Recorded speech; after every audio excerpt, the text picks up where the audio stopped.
Younger than anyone in this Zoom right now. Yeah. How old were you when you joined Belasco? I think I was 12, but you guys were like 9, right? 8? Yeah. Younger. Yeah, I was 9. Yeah. Which was your first show that you were in? The first show that I did with Belasco, and you guys maybe know this, that Belasco is the theater company that the three of us were in together. Oh, okay. You guys have talked about it before, I'm sure. It's yeah. part of your legacy.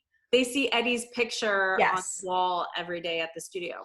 So my first show was Guys and Dolls. Were you guys in that? Mm-hmm. Nope. I was. Jerusha was. You were like you wore a big blue bow. Yes, and we actually have those costumes, and some of our students have those little costumes. Amazing. So I was in 8th grade, and I had been, I had been in some school plays, like some just little ones that in elementary school and junior high, but I wanted to sort of like take it to the next level. Actually, I remember I went with a friend and saw Pajama Game, which I don't know if you guys were in. You probably were. Yeah. We were. Yeah. Mm-hmm. And ICDT did Pajama Game. Okay. It was one of those things, like I went and saw it, and I was like, I want to do that. Why? Like I almost couldn't even enjoy it because I was like, I gotta get up there. Like, how did you guys get to do that? Well, we're all the same age, and you're on stage, and I'm just sitting in the dumb audience. I just was like, get me up there. And so then I joined Belasco. I did Guys and Dolls, and was the way we did it. And I don't know if you guys do it like this, but we had like rotating casts. Yeah. So, which was really fun. I played General Cartwright. And then on the other day I would be like a dude, like in a cool suit, and just sort of backgroundy stuff, which I actually really enjoyed. And I think I discovered how much I liked comedy in the small parts, because you could you had a little bit more freedom to sort of, you didn't have to worry about lines, and you didn't have to worry about, it was a little bit more, like the feeling, how do I explain this? It's like when I got to play the smaller parts, I got to enjoy being on stage more. It was more like settling into what it felt like to be on stage, and, do your blocking and do your choreography and all that stuff, but you could kind of feel the audience, and it wasn't so stressful about, singing and or solos and lines. It was just like sort of feeling the cast and feeling the audience.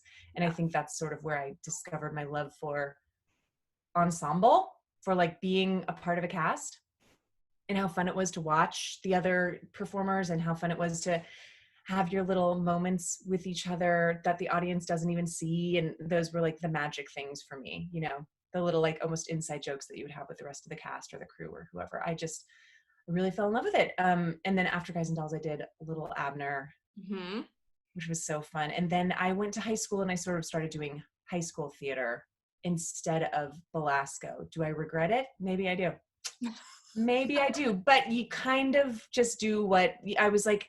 Once I got to high school, I was playing sports, and I was doing theater, and I was also just being a teenager, and I sort of had to like focus my energy, but I would go to all of your shows, as you guys probably remember. I mean, we were all still friends. We were all still hanging out all the time, and it was painful to like miss out on all that stuff. But I sort of had to make one of those adult decisions of like, what did I want to do? Be a water polo player with my life? No. Why did I do that? But, and what high school did you go to? I went to San Ramon High. Do we have any Danville? Yeah? Oh, really? Oh my gosh, you guys. Wait, did I meet any of you? Like, yeah. Okay, yes, wait, I'm going to just look at your names. Nathan, did we meet? Yeah, I was there. And Noah, and Morgan. It was the best day of my life. Oh my gosh, it was so fun. Yes, that's right. Wait, Kate? No, you weren't there, Kate, were you? No. Anybody else? Sean? Or are you just new to San Ramon? Okay. Anyway, well, I'm just going to go ahead and put on some lip balm as I speak to you. Can I say something, D'Arcy, about the lip balm? So my fondest memory of you was that you used to do my lips. Yes, you would do my liner. You would do the lip balm first. You had this whole process, and that's one of my fondest memories of you. I think there's a picture of like you to it. I would love to see that picture. I remember that so clearly. Okay. And it's so funny because I was a kid, but you were a younger kid. So I would, yes, it makes perfect sense that I would do your makeup. Yeah. Oh, So that's anyway, really cute. So we go way back. And obviously, D'Arcy, so you grew up, you found your love of theater. Is there anything that prepared you for where you are now, starting out back when you were younger doing community theater?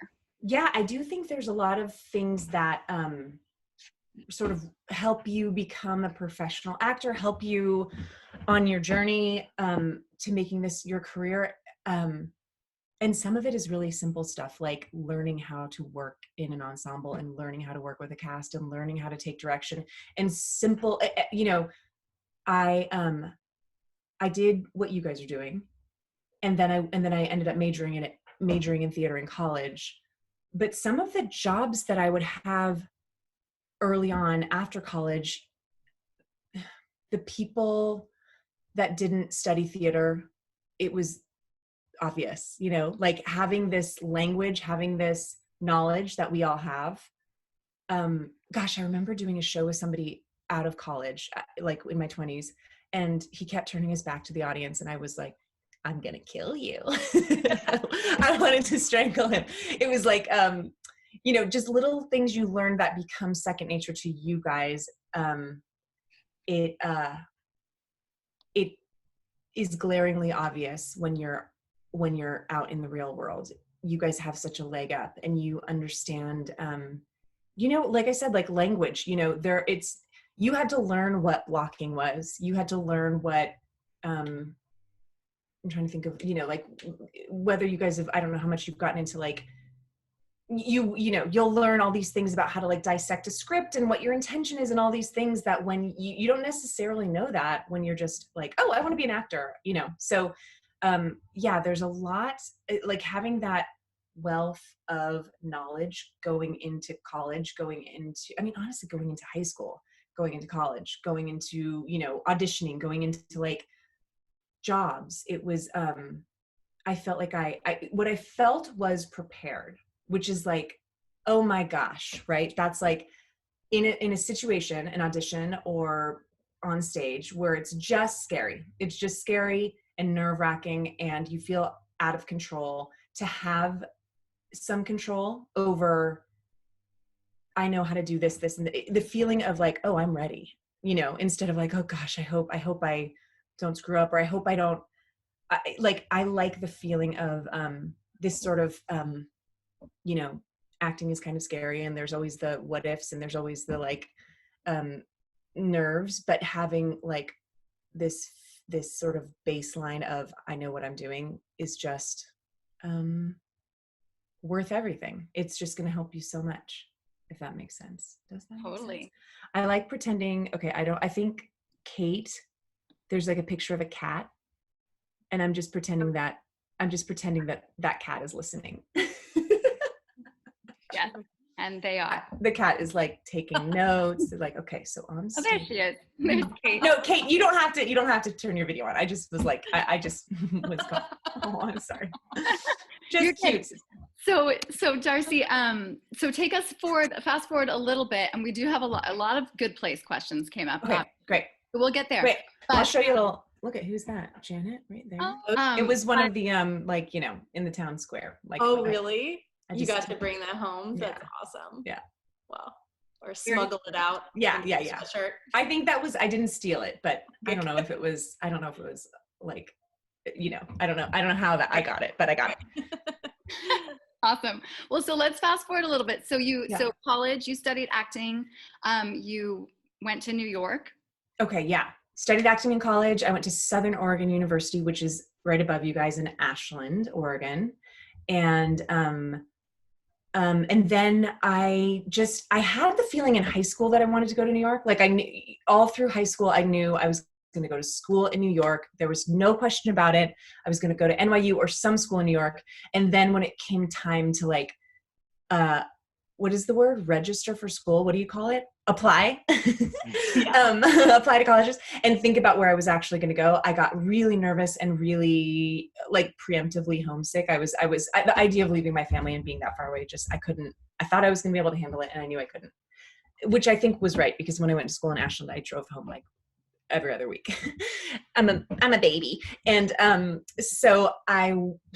then during college I still had that pull to New York. So I mean, right after I graduated, I moved to New York and it was great. It was crazy. It was, Jerusha and Shayna and I were lucky enough to know we had an older generation of actors that we knew that we did plays with that were established. I mean, they had been, working in New York, whether a couple of them were on Broadway, a few of them had just gone to college there, but it was nice to have a sort of security. I mean, gosh, it's not really a security blanket because nobody can help you other than yourself, but it's nice to just not to it wasn't like I had no one to ask questions to or no one to turn to. You could kind of see, okay, this is how you do it.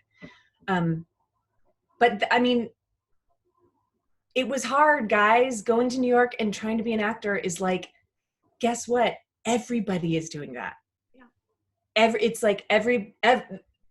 It's a crazy thing to get to New York and you realize like, oh, you guys were all in theater and you kind of work your way up in your town or in your college or whatever. And then all of a sudden you go to New York and everybody did that.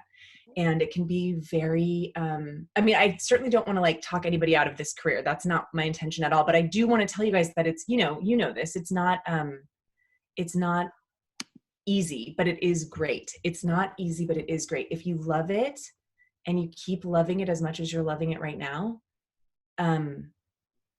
you will love the hard parts. And the rejection is obviously, painful, but you get used to it and that becomes okay. And that becomes part of the process. And the fun little, I always think of like some of the plays I did where I didn't get paid or where I can think of something like this, like show I did in Brooklyn where the dressing room had like a leak. It was like in a warehouse and there was like a leak and it was freezing and you had to like keep your jacket on as you would get changed because it was so cold. Those are like some of my favorite memories. And so, it's a weird thing as an actor because you have a goal, you're like, you see your favorite actors, you see your favorite movie, you see whatever, and you go like, that's what I want. And you kind of forget that there's so much to get to that. And this part, the so much part is like so fun. It's so fun. And it's where you meet your people, like how you guys have met each other. Cause you're not all in school together, obviously. Yeah. Right. So, I remember the feeling of like, wait, am I talking too much? You're good. I mean, you are, you're sort of leading us into, actually, Sean had a question that is really kind of all about this. So Great. Maybe I can have him ask it and then you Please. Can continue Yes. On your path. So Sean. Hi, Sean. Hi. Were there any moments of rejection or self-doubt that like made you want to quit, and what helped you get through those moments? Great question. Were there any moments of rejection? What if I was like, nope, there weren't. No moments of rejection. There were so many moments of rejection. It was mostly that. That's when I think of like coming up. I mean, I also will say I was not the, where you guys are now. I was not the lead a lot. And that even in itself was a rejection, like a tiny rejection. From high school to college, when I think of being like the lead of a play, I can think of like 2 plays, and I did plays all the time. So even that was enough to get in my head to be like, well, if I'm not the lead of my like community theater show, then there's no way I will be,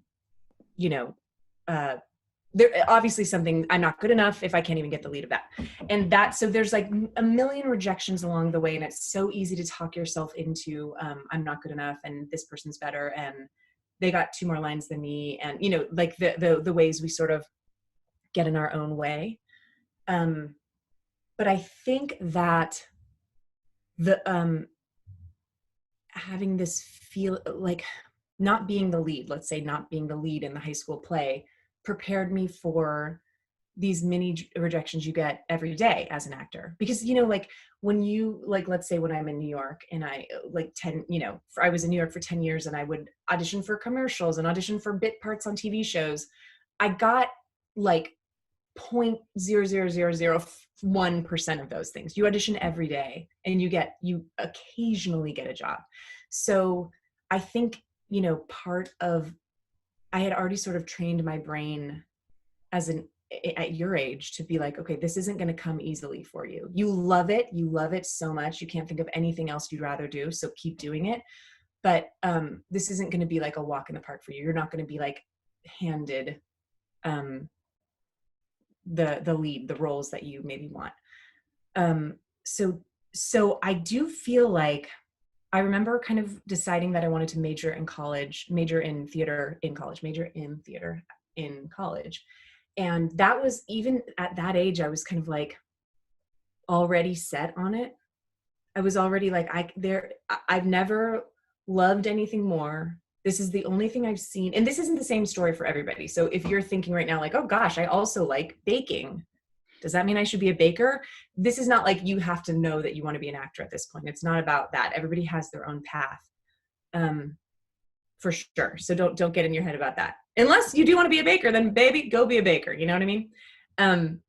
But I think I had sort of realized at a young age that this was what I wanted to do in any way, shape, or form. Whether I was, at Nicole Kidman's level, I don't know, I just picked a random actor, or whether I was I would be happy with a million different outcomes, because there's so many things you can do as an actor. Every town has a theater, every country has theater. Like you can live wherever, you can do theater everywhere. There's teaching, there's so many different ways to be part of theater and to be part of acting and to be part of writing. And it's a big, small world, I guess, if that makes sense. So, okay, how do I even answer this question?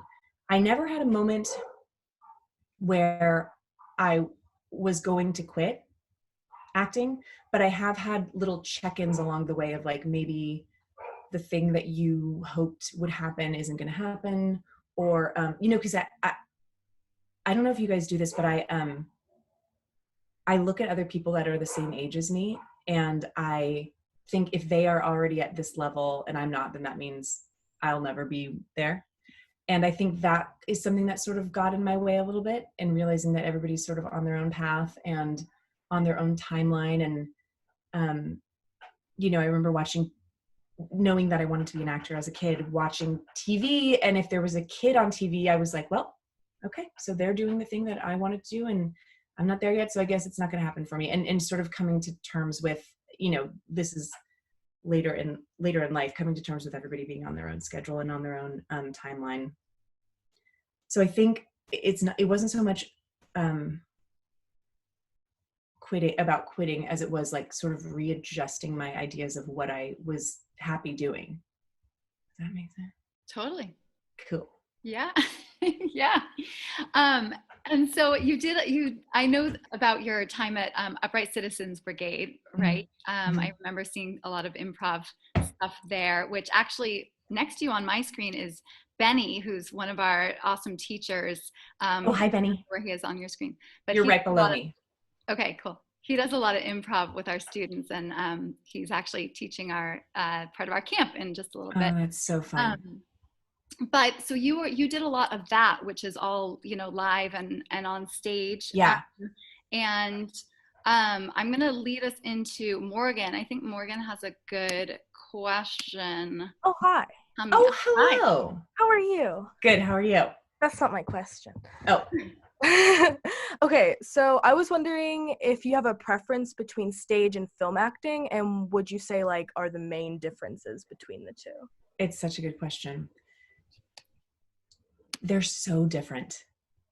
And there, of course, are so many similarities. But what I would say is having a theater background will prepare you for success in film as opposed to the other way around. Meaning you're more prepared to be a film actor having a background in theater than the other way around. The other way around, I can't even imagine. So to me, the main difference is, and this is like, and I love them both for sure, and I want to continue to do both of them, but the thing that I love about theater that you really don't get to do in film and TV acting is like sit in a long scene and just act. When you're doing a play, you get to act for like 2 hours. When you're doing a movie or a TV, you act for like minutes like a minute, 5 minutes, 30 seconds.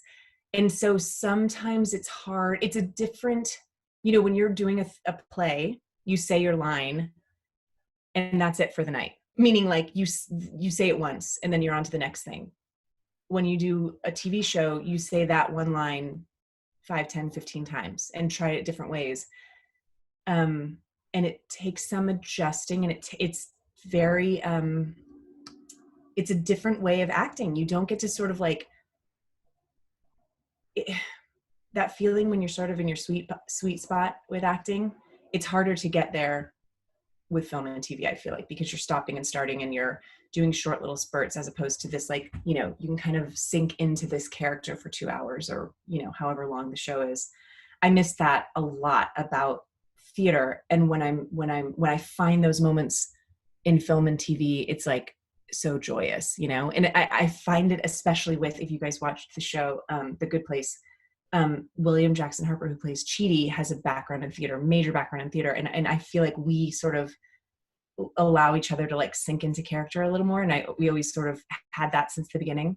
But I would say without a doubt, having a background in theater prepares you to be a film actor so much more than the other way around. Because I've certainly worked with and met so many, film actors that don't have that background in it. And it's just a totally different thing. Can't recommend it highly enough. I mean, you guys are already doing it, so I don't need to recommend it. You're doing it. Yeah. Cool. So since you mentioned The Good Place, let's jump into some of those questions. So first, I just want to see who here has seen The Good Place. Awesome. Okay, cool. And if you haven't, now maybe you'll be inspired to check it out and see. Yeah. So let me call on Michaela. Michaela, where are you? There she is. There you are. Yeah, go for it. Hi, Michaela. Hi. What was the audition process like for The Good Place? The Good Place audition process was so strange. It was the way a normal TV show audition would be. I mean, or let's just say TV show audition would normally be, especially for the pilot, the first episode, you would get the pilot, you'd read it. You would have a good idea of what your character was. And, you go into the audition, which is probably 2 to 10 people behind the camera. And this one was because The Good Place was very secretive. If you've seen it, it's really twisty, and the creator of the show, Mike Schur, didn't want to have any of that like leaked. He didn't want anyone watching the show to know what the twists and turns would be. So he took all precautions and did something really crazy, which is he didn't release the script at all. So nobody out in Hollywood world knew what this show was at all. They just knew 2 people were involved, Kristen Bell and Ted Danson, 2 actors that, are sort of like universally loved. So, and the creator of the show, Mike Schur, had worked on The Office and Parks and Rec. And again, it had like, people were already sort of thumbs up about it because these guys had a good reputation. So somehow they allowed them to not like release the script. So what I got was a small scene, 3 pages or 4 pages, and it didn't say anything about, if you've seen the show, which it seems like most of you guys have, Janet being like an AI or anything along the lines of robotic computer, anything. I would have, reading this scene, I would have no idea that she wasn't just a regular old human. And the scene was strange. It was like I was playing like a help operator. Like I was on the phone and I was helping somebody. It was like a funny scene, something about like a doll store, and I was working at like a hotline for a doll store, and the people calling in had something was wrong with their dolls, and I had to talk them through it. I was just being like helpful. And it was a funny, strange scene. I had no idea how this fit into what the bigger picture of the show was. And here's something rare. The person who went in before me was like an older woman. No, the person who went in after me was an older woman, like over 50 for sure. And the person who went in before me was like a teenage boy for the same role. So, which was very confusing for me. I felt like, okay, great. They really have no idea what this character is yet. So I guess all I can do is be myself or bring what I would normally bring. So then I got a call back for that. We did a callback. It was really similar, the same scene. There was maybe like 4 people behind the camera. They were all really nice. A couple callbacks, and then I did what is called a test, which I'd never done before. Test is like the final callback. And a test is weird because you get to see who else is testing for this role. It might be one other person. It might be 4 other people. You've already signed your contract, so you know what like money you would get, which is crazy because again, I had never tested before. So this was all very new to me. So you're sort of like, you kind of feel like you have this job. You've signed your contract. You've been to a bunch of callbacks, and then you walk into the test room, and I sat in a room with 3 other women who were up for the same role. And then you realize like, oh, I absolutely do not have this role yet. And the test was this very similar to the callbacks. They all felt really good. You know, you'll do a million auditions. Some of them, you know, you screwed up, you walk out, you never think about it again. Some of them, you know, you killed, you walk out and you feel good about it, but you can't really, who knows if you have the wrong color hair. And then some of them you walk out and you kind of go like, I did my best. But all of these ones I felt so good about. And I really don't normally I just sort of do my thing and try to forget about them. But every one of these auditions, it just felt like, well, I don't know how that could have gone better. But I know I'm not going to get this job because I never get big jobs like this. So it was fun.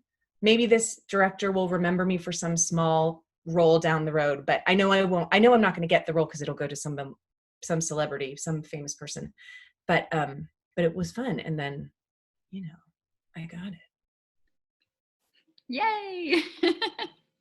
Yeah. So exciting. So let me move us to actually Bella has a good question for this moment. Bella. Right here. Yeah. Hi, Bella. Gotcha. Hi.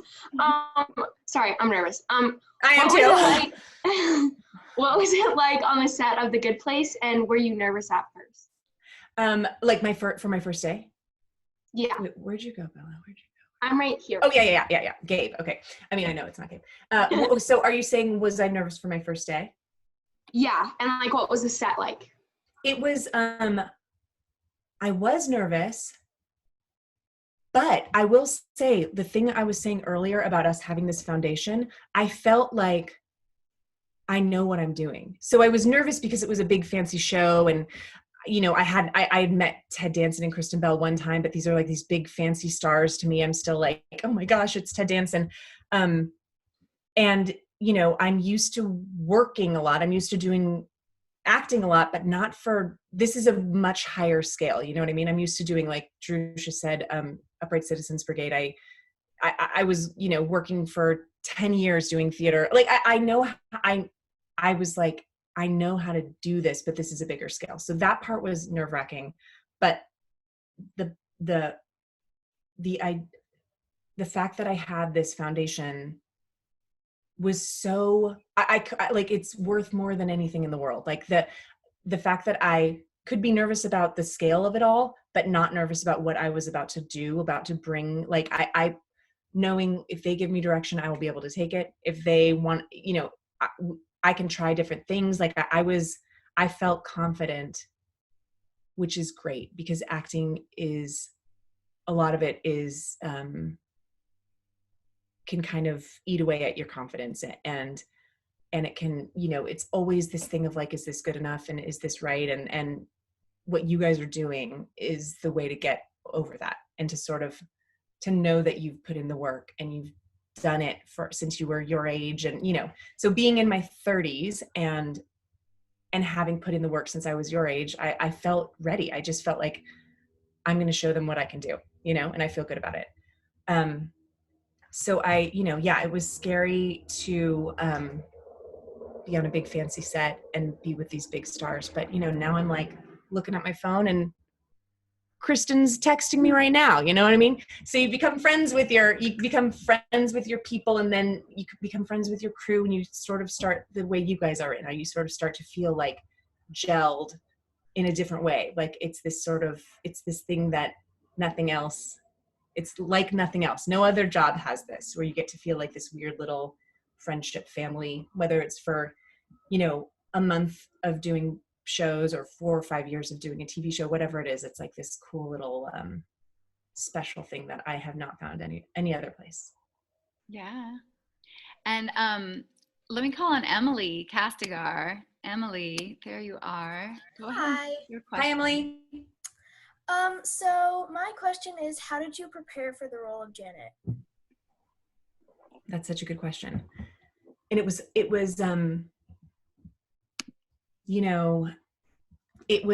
I want to say hard and okay. So you remember how I said I didn't know when I auditioned for it, I didn't really know what it was. I was just playing like a helpful woman. When I found out what was all going on with Janet, then I sort of started questioning everything. Like, okay, so should I make her sound more this way, or should I put, like thinking of all these different things that I could sort of play her like.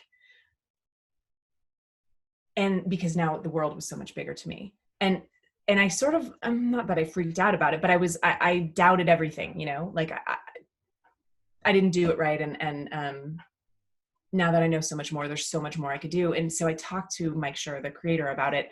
And he gave me this like freedom, which was when we saw what you did it was very nice, honestly. He said, when we saw what you did in the audition, we realized you were Janet. Like what you did, that is what the character became. So whatever your natural instinct is what the character is, which was such a freedom, and isn't always going to be the case with every character, obviously.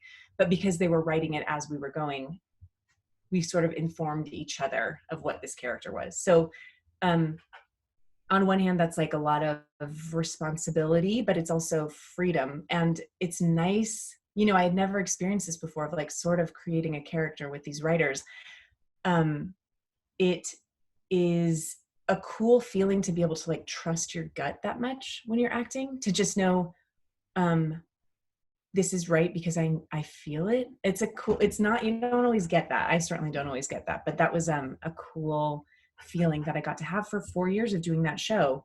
Not to say I didn't doubt myself. This is a funny thing I've noticed when I do things on TV, when I do a day of acting for TV and film, and I get in my car and I drive home, on that drive home, all I do is think about each scene and think about the way I did something and think about the choices I made. And I always think those drive homes are not that they're dark, but I'm usually like, I did that wrong. That was bad. I am bad. I'm not good. I'm bad. And then by the time I get home, I can kind of like let that all go. And it's just something that maybe doesn't go away. And by the way, Ted Danson, who plays Michael, he's 72. He does that too. You know what I mean? There was one day, our first day back to work, season 3, day 1, season 3, Ted and I had this long day together where we were doing all of our scenes together. This is a man who has worked in TV longer than you guys have been alive. Well, I mean, almost longer than I've been alive. He's like a TV legend. And it was our first day back. We hadn't been, this is April. We hadn't been on the set since August. And you kind of have this like clunky feeling like, oh God, what is this character? What is this show? Like, how do I get back into this? And I got home and I was talking to my husband and I was like, I was terrible today. I mean, we're going to have to reshoot it. I was terrible. I feel so bad. Poor Ted. And then I got a call from Ted and he said the exact same thing. He was like, I was terrible. I hope we don't have to reshoot. I don't, it's like this thing that is, it was kind of refreshing to hear it from a 72-year-old TV legend that he also doubts himself. This is a weird little business, but not just business. Like it's hard, it is, it's easy to doubt yourself in this particular art form, maybe every art form, because it's all subjective and there's no such thing as good or bad, even though we know when it's good or bad, but like it's hard to know in your own brain. So again, doing what you guys are doing, getting into theater at this young age and doing real real stuff and learning how to do it is the best way to kind of have that confidence, or get that confidence, or even if you're doubting yourself, know that you've got it. Yeah, awesome. Liza has a fun question on that Okay. on that good or bad note you were just talking about. And Liza, before you ask your question, can I just say happy birthday, Samantha? Thank you. Thank you. Okay. I was wondering which was your favorite Janet to play, like bad Janet, good Janet, Yeah. disco Janet. That's a really good question. Because the answer is all of them. I think ultimately, like, good Janet it just feels like my heart and soul. It feels like so good to play her. It feels so comfortable and fun, and I could play her truly until the day I die, which hopefully is far. Woo! But playing bad Janet was such a like particular joy too, because it was so few and far between. I really just played her a few times a year. So when I would get a script and bad Janet would be in it, I was always like, oh yes, this is so, she's so like delicious. I don't know how to describe her. It's playing a character that's so positive and fun and sweet and nice, and then getting to play the exact opposite of that every once in a while was so lucky. Like, I can't believe I got to do that. I mean, the amount of different things I got to play on that show, I truly can't believe my luck, and I told the writers that all the time. I thank them. I asked them, I was, how will I ever thank you? How will I ever thank you for the rest of our lives that I got to play all these different things? I mean, Disco Janet was so fun. My only complaint about Disco Janet is that I didn't get to do her more.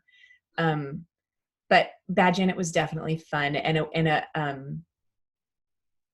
it just the difference of her and Good Janet was like, it was really, really fun. Yeah, real fun.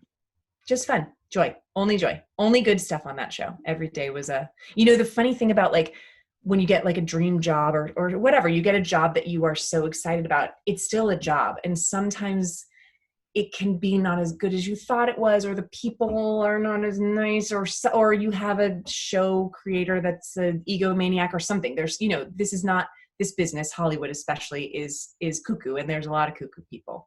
This job was perfect. Everybody was wonderful, from the top, from Mike Schur to the crew to everybody, the writers, everybody. It was just like, I didn't have a bad day on that set. I woke up like giddy every morning at like 4:45 in the morning. Even that, I was like, I get to go to work today. This is the sheet. Do you get that? This is the sheet. I'm holding the sheet. I'm in bed. Yeah, you got it. Yay. That's awesome. That's awesome. Noah has a question for you. Let me find Noah for you. Hey, Noah. Hello there. I wanted to know, what is your all-time favorite show, like musical, play, whatever? What's your favorite? Good question. Okay, we're talking theater, yeah, obviously. All-time favorite theater show, theater. Okay, there is, this is the first one that came to my head, so I'm going to go with it. Do you know the show Noise is Off? Anyone? That show brings me so much joy. I've never been in it. I've seen it a million times. I love that play. Love it, love it, love it. Want to be in it. Got to be in it. What am I doing with my life? But as far as musicals, what's funny is I have such a soft spot in my heart for Guys and Dolls because it was my first real musical with you guys. But then, I'm thinking of like the Assassins of the World or the Kiss of the Spider Woman. There's some like darker musicals that I really like. I miss theater so much. Also, just like in this time, it has watching a few things online, and the idea, I love going to movie theaters as much as anybody else. I do it all the time. If I don't get to go to a movie theater, I know this isn't the way it's going to be, but like if I don't get to go to a movie theater for the rest of my life, I can handle that. If I don't get to sit in a theater and watch a play, that I can't handle. I am obsessed with the experience of watching theater. I love it. I lose my mind doing it. Since I was a little kid, I remember the feeling of like, you know, whatever children's theater. Oh, you guys are in count. I used to go to this what was the name of the children's theater I would go to? Where it was was it? What location? it was like Walnut Creek. It was the Denizens. What was that? You remember the Denizens? Ballet school? It was like their Is that Fantasy Forum. yes, Fantasy Forum. Yeah, yeah.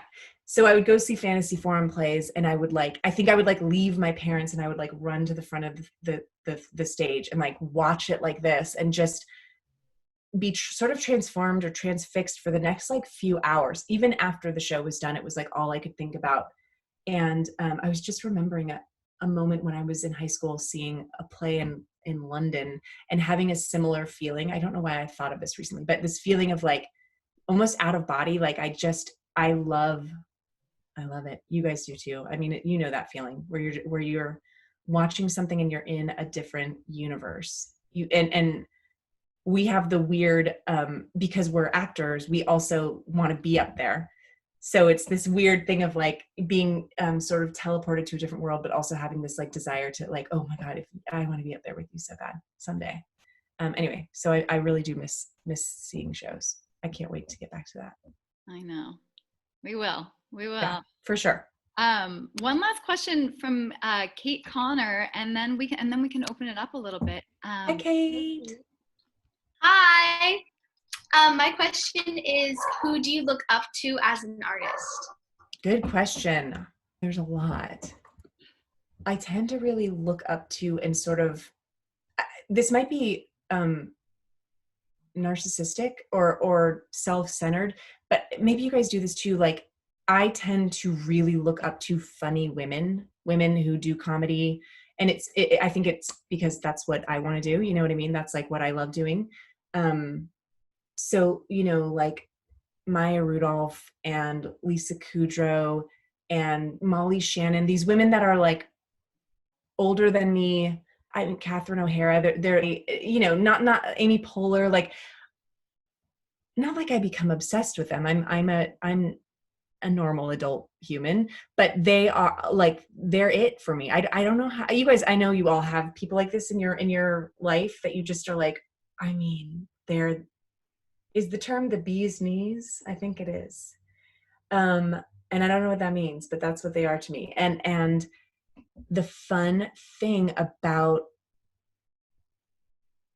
the fun thing about The Good Place, but also getting to do comedy. Like when I started doing comedy at UCB, Upright Citizens Brigade,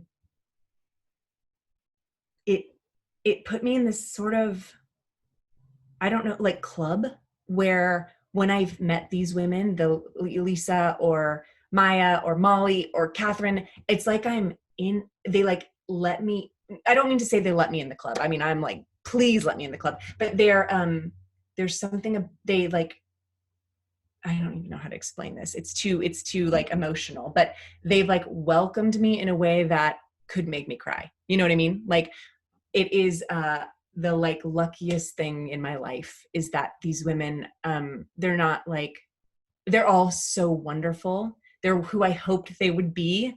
And they're also just regular people. You know what I mean? It's like, I think of Lisa Kudrow and I think of like this woman that I've been obsessed with since I was, you know, your age, watching her on Friends and then on The Comeback and thinking like, this is a genius. She's larger than life. She's a god. And then I meet her and she's like the nicest woman you've ever met.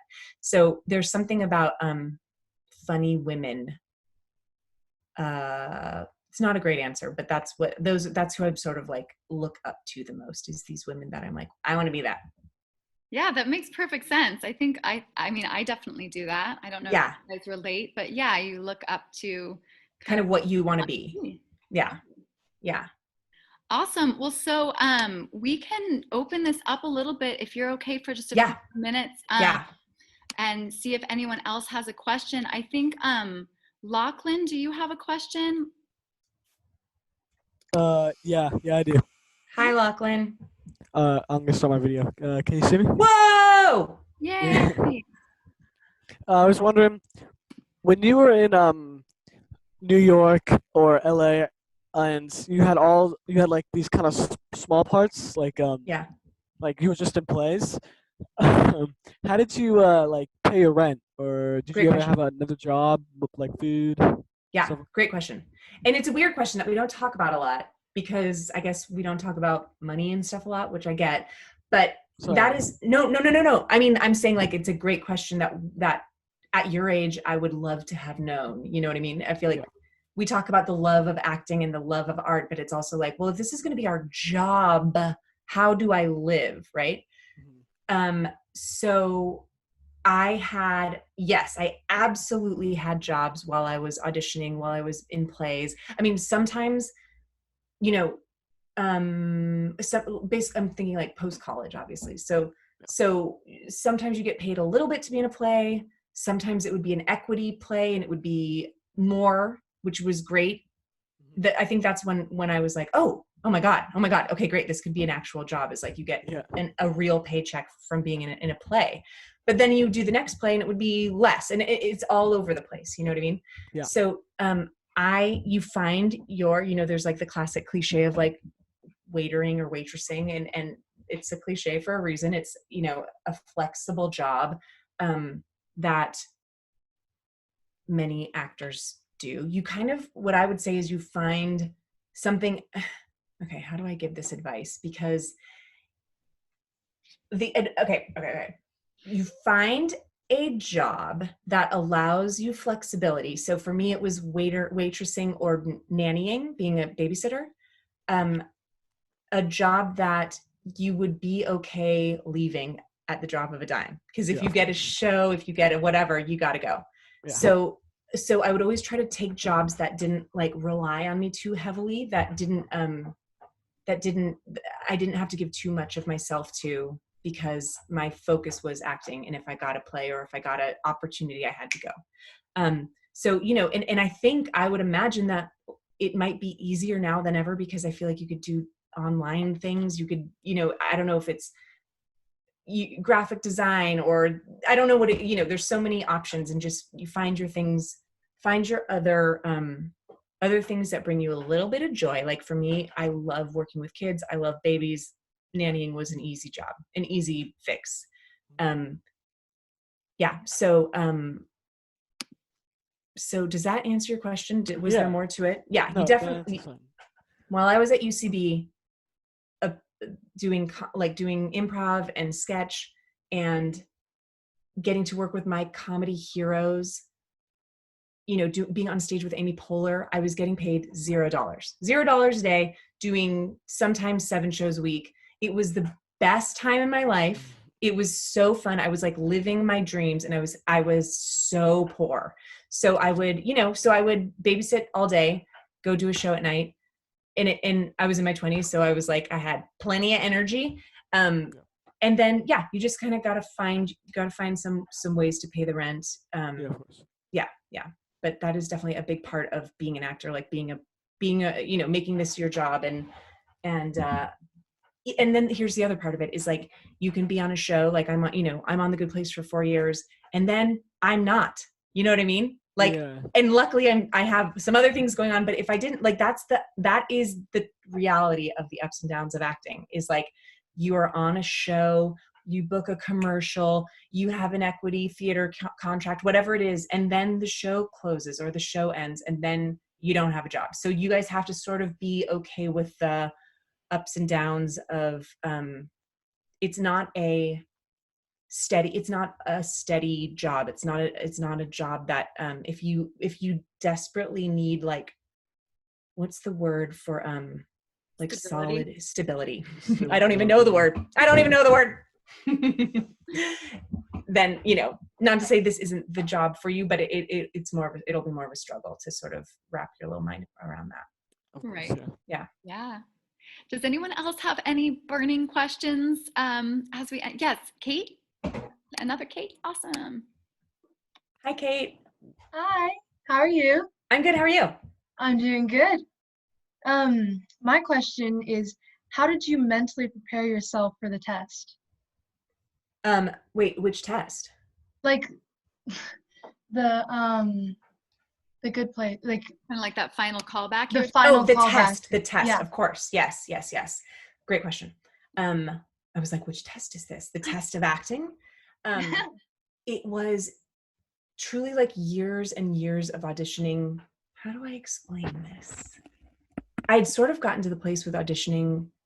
Auditioning used to make me so anxious and so nervous, and I would get sweaty and I would have to like breathe, take deep breaths. And then something changed after doing it for a while where I decided I'm not going to give this as much power. I have, and you all have, we all have something special, whatever that is. So let's say I would tell myself, I have something special that I'm going to give these people, almost like a gift, almost like a little wrapped gift. And they're going to open it, and then I'm going to walk out the door, and I'm never going to think about it again. And because you don't have to ever think about your audition again, because if you get the part, they'll let you know. And if you don't, nothing. So it's like you do the audition and you walk out and you never have to think about it again. You don't have to be mad about it. You don't have to be hurt about it. You don't have to take it personally. There are going to be a million more. So I think the test was hard because at that point I wanted it so bad. I had gotten like a little taste of working with these people a few times and this contract that would sort of be life-changing, and that felt a little too good to be true. But I still, I could tell myself I'm here for a reason. They've called me back now 3 times or whatever for a reason. So all I can do is do what I do. And these 3 other girls are going to do what they do. And it's going to be different from what I do. And it's out of my hands. So it really is like, it's sort of giving yourself over and trusting your own ability and talent and gift or whatever you want to, however you want to think of it. Just like, I think in my 20s earlier, I used to walk into an audition room and look around and be like, okay, how can I be what they want? How can I, give them what they want? And then I sort of started realizing like, I have to give them what I have, and they're either going to take it or they're not. And it's okay. But it takes time. I'm telling you guys this, you guys are in your teens. You don't have to get that tomorrow. That doesn't have to be something that you just go like, I'm going to give them my gift and walk away. It's not as easy as just thinking it. It takes time. But I think if someone had told me that earlier, it's not about pleasing them. It's about like, you have something they want. You have the gift. You have the special spark that they're desperate for. And maybe it's this audition that they see that. And if not, it's the next one. Easier said than done, but that's real. Yeah, that's great advice. And it is like a constant thing you are learning, telling yourself, yes, I'm sure. For sure. Yeah. Well, awesome, you guys. We are just about out of time with D'Arcy. Did anyone have anything that they really, really got to get answered? And everyone got to. Nathan. Okay, Nathan, you're our last guy. Thank you. I just wanted to ask about Upright Citizens Brigade and like what was the process like from like the first day you signed up, and what was the path to get to like becoming like a main like cast member? Okay, sure. For shows. It's funny that you said like the day you signed up, and maybe I have said this before. Maybe I said this at the San Juan High School thing, but here's a funny thing. The day I signed, so Upright Citizens Brigade is a comedy theater in New York and in LA. And the day I signed up, I brought my little registration and my check in. Okay. Do you guys know what a check is? And the person behind the desk that was an intern at the theater was Donald Glover, Childish Gambino. I mean, this is way pre Childish Gambino. He was just an actor at the theater. He was an intern that probably got free classes by interning, which is so funny. And, now like we've been friends for 15 years, which is hilarious, but it's so funny to think back on the talent that came out of that theater is like, it's insane. So, I watched a show there. It's one of those things, like I watched a show, my eyes just bugged out of my head and I knew I had to be a part of it. So I signed up for classes, and it took a long time. It took for me to get onto that stage. The great thing about that school was as you take classes, you get to do shows. Your final project is doing a show on that stage, but to actually be a part of the company and to be one of the main performers, it took years, and it took auditions, and it took rejection, and it took watching your friends get on and you not. And it's whether it's Upright Citizens Brigade or any theater company or any college theater company, like it's the same type of thing. Like you're coming up with your peers, and then people start to peak and people drop out, and it's, you get cast in one show and then you don't get in the next show. Like that's what I mean about like the ups and downs, and sort of having to like put your ego to the side, because I knew that I loved doing improv, and I knew that I had to be a part of this theater, and I knew that I had to be on the weekend team, and I knew that I had to be on the traveling team. Like I knew, I was like, this is my destiny, and I will keep at it. And I did. And it took a lot of time. I would say that for me, time has been a recurring theme, things taking a long time. And that can be really frustrating in this job. And somehow I think I saw a pattern that things take me longer, and I started being okay with it. So anyway, it took a long time, but it was some of the best times in my entire life. Yay, thank you. I think I want to be respectful of your time. So thank you so much. It's 2:00, you guys. That was fun. Good. Thank you everyone for joining. Did you guys learn some good stuff? No. Yes. Of course they did. Yeah, thanks for having me, guys. This was really fun, and I feel proud of you guys. I feel like I know what you guys are up to. It feels very familiar to me. Like I did this with your teachers, and it's really going to get you a leg up if this is like the career that you end up wanting to do, whether it's acting, writing, directing. There's so many different aspects. Having this foundation is like irreplaceable. You're doing the right thing, even if it feels like a struggle or your other friends are off doing whatever. Like what you guys are doing is gonna help you so much in your life. So true. Thank you so much, D'Arcy, and thank you for telling us about your journey and about how, being so vulnerable and letting us into like what it's like. I think a lot of us have had a lot of those thoughts and things go through our heads and hearts, and for me it's nice to hear that like you and Ted Danson and we all were the same. We're right. Really the same.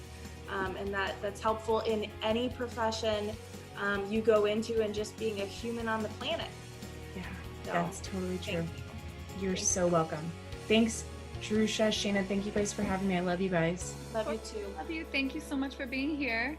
Okay. And thank you everyone for joining. Wear a mask. Bye, guys. Will. Bye, guys. Bye.